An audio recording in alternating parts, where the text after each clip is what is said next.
teacher told every parent I was dangerous around children. I was picking up my daughter when a teacher shoved a paper into my hands.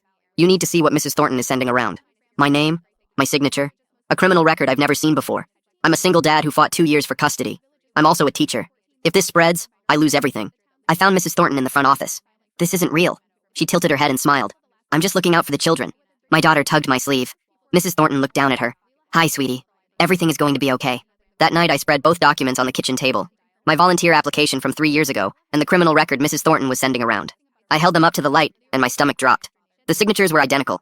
Not similar. Identical. Every loop, every slant, every hesitation in the pen. She traced it. I grabbed my phone and called the background check company. Sir, we have no record of that report. That document doesn't exist in our system. My hands were shaking so hard I almost dropped the phone. What does that mean? It means someone made the whole thing up. This is fraud. I can email you an official letter and call into your school board meeting to confirm it live. I thought that would be enough, but things only got worse. Parents stopped making eye contact with me at pickup, and moms pulled their kids away when I walked past. Then I opened the parent group chat and saw Mrs. Thornton's post saying I should be reported to the police, and no child was safe around me. The same teacher who gave me the document grabbed my arm in the parking lot with tears streaming down her face.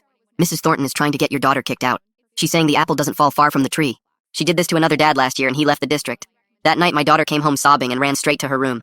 I sat on the edge of her bed and she looked up at me with red puffy eyes.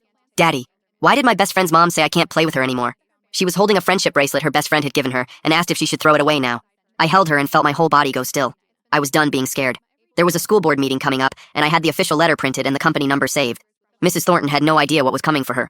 The meeting room is packed and I can feel the sweat on my palms as I slip into a seat in the back row. Mrs. Thornton is sitting at the front table next to the superintendent with this smug grin like she already won. The superintendent asks if anyone has new business, and Mrs. Thornton's hand shoots up. I have a safety concern about a dangerous parent who should not be allowed near our children. She has no idea I am sitting right behind her. I stand up, and my chair scrapes against the floor. I have something to say about that. Mrs. Thornton's head whips around and the color drains from her face. I walk straight to the front and slap the official letter down on the table. This woman forged a document with my signature and sent it to the entire school. Mrs. Thornton jumps to her feet and knocks her chair backward. He's lying. The background check company sent that directly to me. I pull out my phone. Then let's call them right now. The room goes dead silent as I dial and put it on speaker. We have no record of any report with this man's name. That document is a complete fabrication. A teacher in the front row stands up and points at Mrs. Thornton. I donated $500 to your legal fund for this. Her face goes bright pink and she lunges toward me, pointing her finger. You set me up. You're the criminal here. The superintendent slams her hand on the table. Mrs. Thornton, sit down. Mrs. Thornton is shaking and tears are streaming down her face. I gave 10 years to this school. 10 years.